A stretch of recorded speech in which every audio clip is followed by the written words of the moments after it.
Good morning. I'm Remi Shores. My pronouns are they, them, and I'm really glad you're here this morning. And I'm glad to be here too. Reading this gospel. Our gospel today comes from the Gospel of Mark, and it goes like this. In those days, there was, again, a great crowd of women, children, and men, and they did not have anything to eat. And Jesus called his disciples and said to them, I have compassion for the women, children, and men because they have remained with me for 3 days already, and they don't have anything to eat. If I send them on their way hungry to their homes, they'll faint on the way, and some of them have come from far away. His disciples replied, From where can anyone get loaves to feed these people in the desert? Jesus asked them, How many loaves do y'all have? They said, 7. Then he ordered the women, children, and men of the crowd to sit down on the ground. And he took the 7 loaves, and after giving thanks, he broke them and said, and gave them to his disciples in order that they might distribute them. And they distributed them to the women, children, and men. They had also a few little fish, and after blessing them, he ordered that these be distributed as well. They ate and were filled, and they took up the broken pieces left over, 7 baskets full. Now, there were about 4,000 women, children, and men, and he sent them on their way. And immediately he got into the boat with his disciples and went to the district of Dalmanutha. And the Pharisees came and began to debate with Jesus, asking him for a sign from heaven to test him. And he sighed deeply in his spirit and said, Why does this generation seek a sign? Truly, I tell you, no sign will be given to this generation. And he left them again. Getting into the boat, he went across to the other side. Now, they'd forgotten to bring loaves of bread, and except for 1 loaf, they didn't have any with them in the boat. And Jesus instructed them, saying, Look here, beware of the yeast of the Pharisees and of Herod. And they discussed among themselves that because of the lack of loaves, he'd said it. Becoming aware of it, Jesus said to them, Why are y'all discussing having no loaves? Do you still not perceive or understand? Are your hearts hardened? Do you have eyes and fail to see? Do you have ears and fail to hear? Do you not remember? When I broke the 5 loaves for the 5,000 men, how many baskets full of broken pieces did you collect? And they said, 12. And the 7 for the 4,000 women, children, and men, how many baskets full of broken pieces did you collect? And they said, 7. And then he said to them, Do you not yet understand? This is the word of God for the people of God. Thanks be to God. So it's like this. There are 2 economies. There's Pharaoh's economy, and there's God's economy. Now, Pharaoh's is an economy of extraction, where people, land, animals, and time are all resources to be leveraged and used and squeezed until every last drop of life has been used up in service of empire.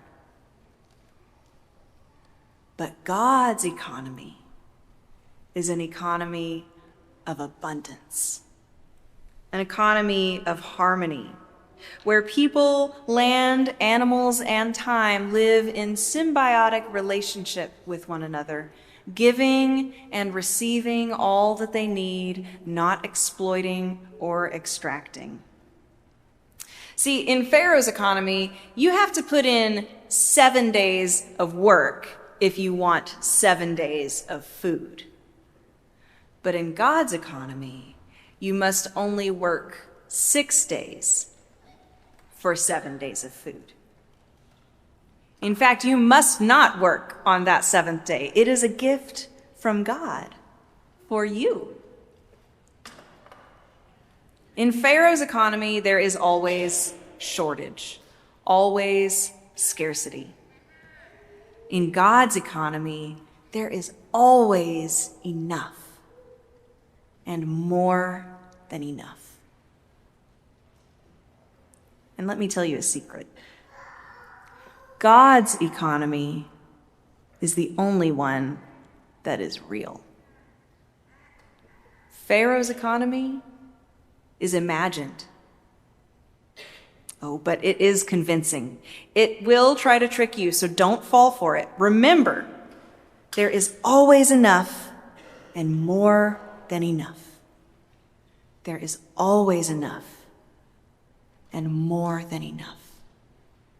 There is always enough and more than enough.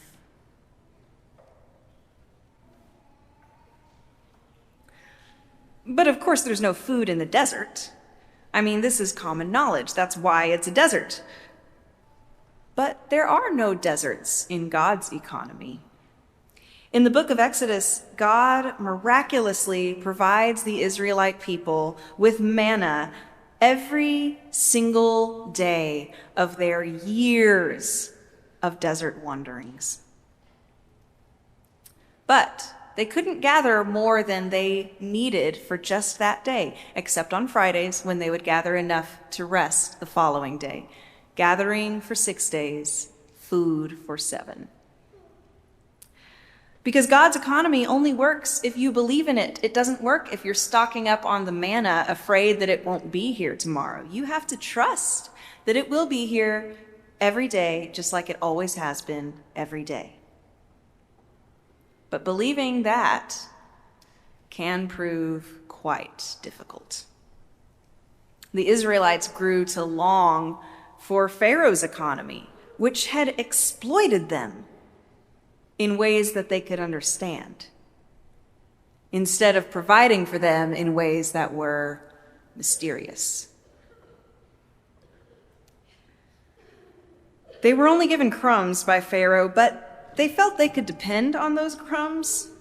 And God's economy of plenty is just hard to trust. It was hard for the Israelites. Thousands of years later, it was still hard for the Jewish people.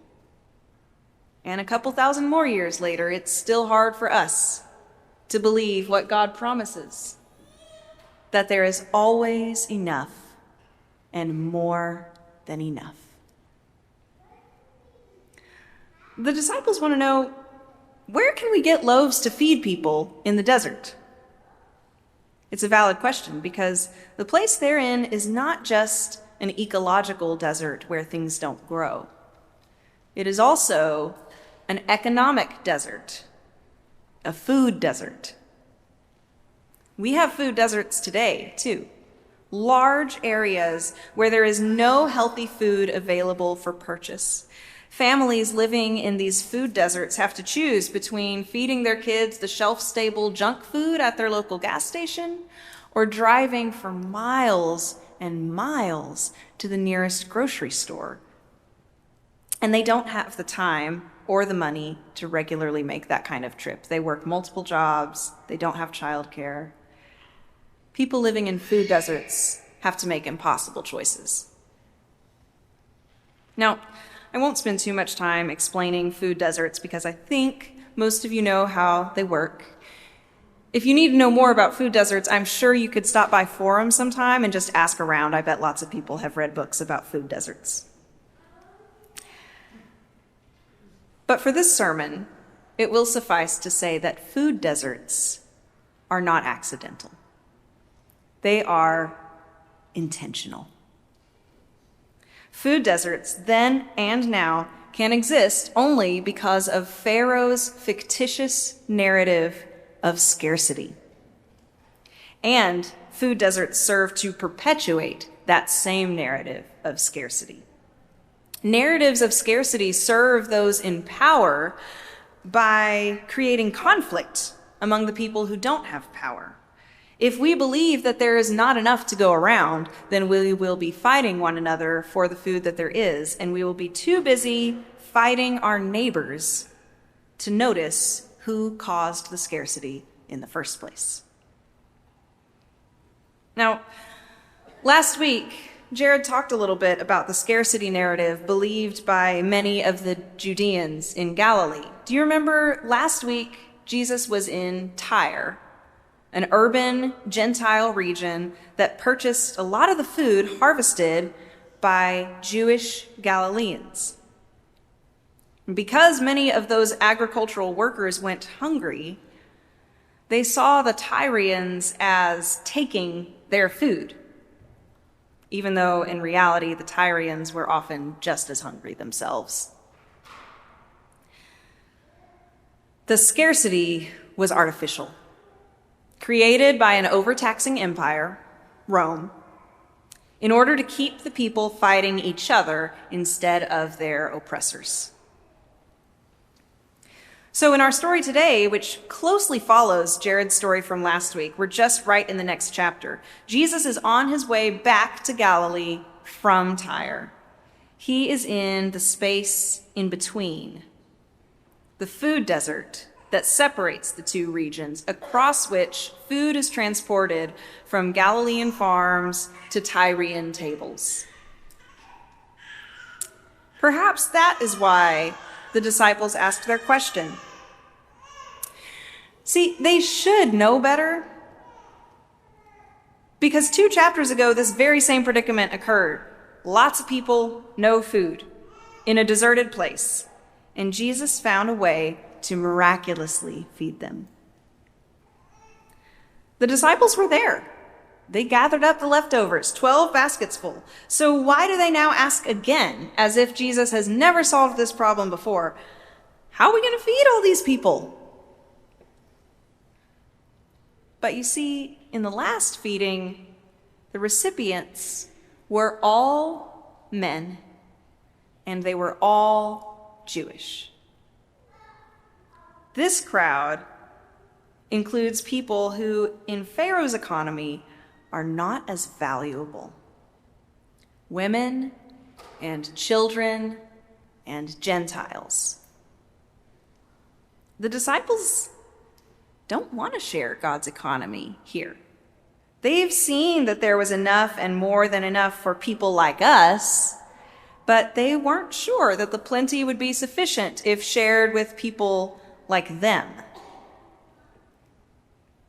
Jesus knows better, though.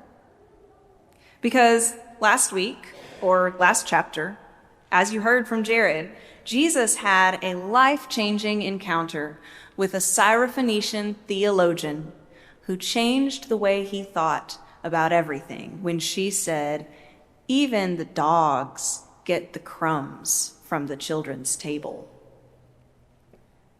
And all of a sudden, Jesus remembered the crumbs she referred to, the 12 baskets full of broken pieces. God's economy is plentiful. It does not just leave crumbs. It produces abundant leftovers.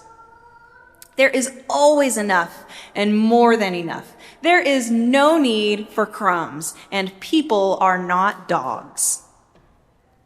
So here, in this mixed crowd, Jesus knows that he can do it again. He can feed everyone, not just God's chosen people. And again, the leftovers are plentiful.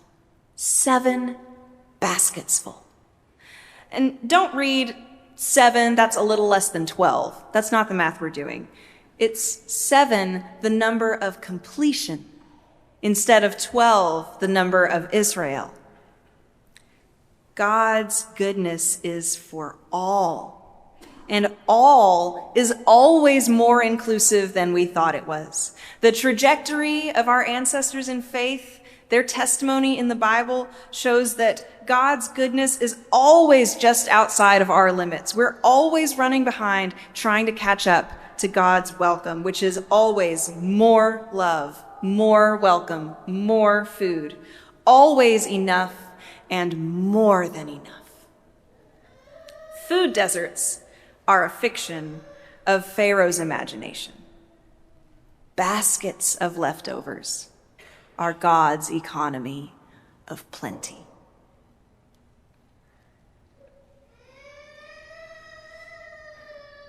Can we believe it, though? Can we trust it? Pharaoh's economy does give us these crumbs, after all, and in order to join God's economy, we would have to forego those crumbs. Can we do that? Can we believe?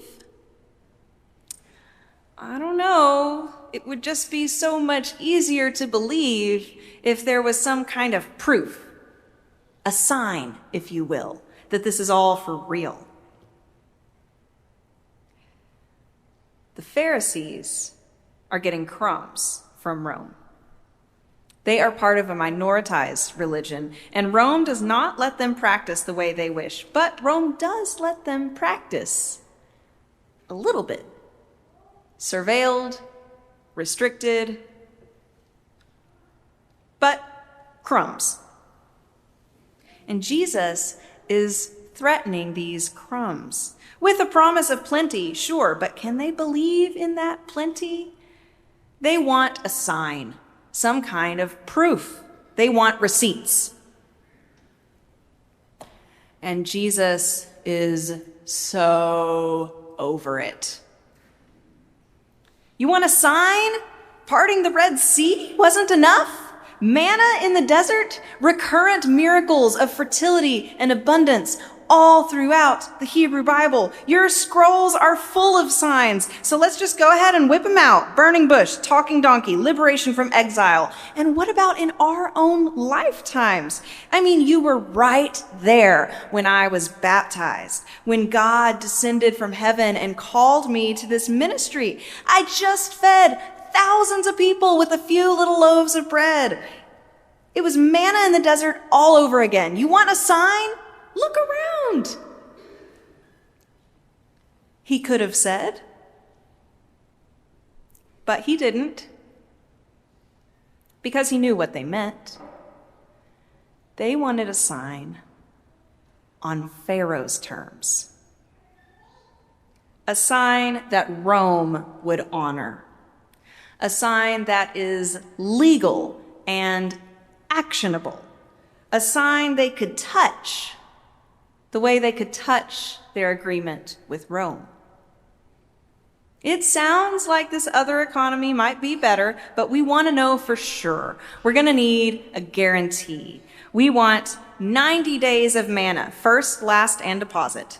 This one day at a time gathering isn't going to work for us. I mean, I can relate to that. Can't you? I want receipts. I feed my family with a recurring paycheck, not a prayer and an itinerant Messiah. But Jesus says no. No sign will be given. God's economy is right here. Take it or leave it. And he got back in the boat with his disciples. And I'm guessing here, but I'm just going to say, I think he was sad. I think he wished the Pharisees would believe, because I think he loved them and felt sorry for them. I've been in that place too. Have you? When someone who has been so burned by Pharaoh's economy, or maybe so burned by Pharaoh-like perversions of God's church, that they just can't quite believe our welcome. That no matter who you are or where you are on life's journey, you are always welcome here. It sounds good, but they want some proof. And we can't blame them. But we can't really prove it either, because it only works on faith. And so, some people will walk away from our sanctuary, back out into the cold, hard rules of Pharaoh's economy.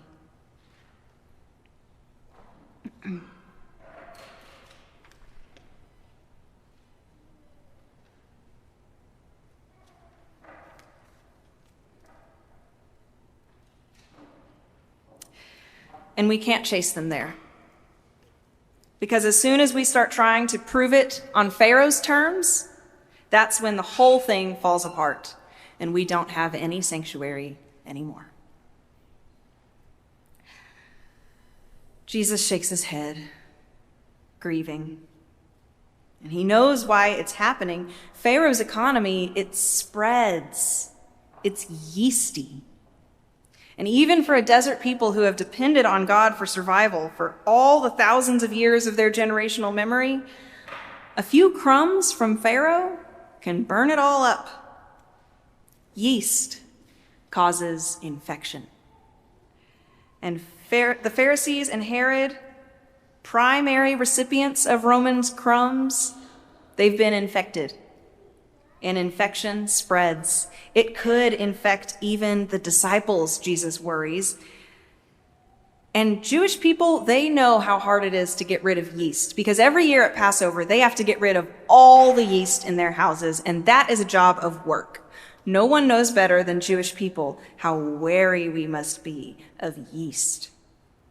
Jesus, consumed in his own thoughts, desperate to warn his friends, does this thing that I do sometimes too, where he finishes a thought out loud that he had started silently in his head. Beware the yeast of the Pharisees, he says. Wait, what? The disciples don't have any context for this, and they have no idea what he's talking about. So they're scratching their heads. What is he talking about? Yeast, the yeast of... Oh, we forgot to bring the bread. Oh my gosh. The disciples have been participating in God's economy for a while now. They just saw 2 miraculous feedings, as well as countless other miracles packed into these 3 chapters that we haven't even had time to preach on. And they have responsibilities in God's economy, like picking up the leftovers or bringing bread on the boat. And they're still recovering from Pharaoh's economy, where if I don't do my part, it all falls apart. In Pharaoh's economy, if I don't clock in on time, if I don't file my taxes just right, if I don't remember to bring my lunch, then I don't get my 7 days of food.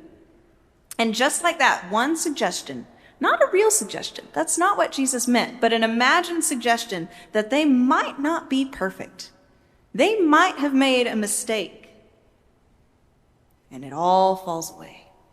The months of following Jesus, the abundance of God's economy, it's all disappeared like a nice dream, and they are back under the boot of Pharaoh in the humiliating situation of admitting to the unfortunate circumstance of being human in a world that expects us to be robots. That narrative of scarcity, it's yeasty. It's because we forgot the bread. I mean, can't you relate? Haven't you ever forgotten something and then self-consciously assumed that everyone around you knows you forgot and is judging you? You start hearing passive aggression in innocent comments. You start worrying that your small mistake will cost everyone everything. It is both supremely self-denigrating and also weirdly self-aggrandizing, this way of thinking. It says, I am a piece of crap around which the whole world revolves. I am so terrible that my mistake might derail the actual reign of God. No, my friend, you are neither so terrible nor so important as all of that. There is still a loaf in the boat. We are not starving. And even if we were, my goodness, haven't you seen the way God works? Your forgetfulness is not going to overthrow God's economy. There is always enough and more than enough. Don't you remember? How many baskets full did you pick up when we fed all those Jewish men? 12. And when we fed all the women, children, and men, that multiracial, multi-ethnic, multi-gender group, when we fed the whole dang world, how many baskets of leftover did you pick up? 7. And do you still not understand? No, Jesus, we don't. Because while we believe that there is enough and more than enough for people who look like us, and we've even been convinced that there's enough and more than enough for people who don't look like us, we still just can't quite believe that there is enough and more than enough for me.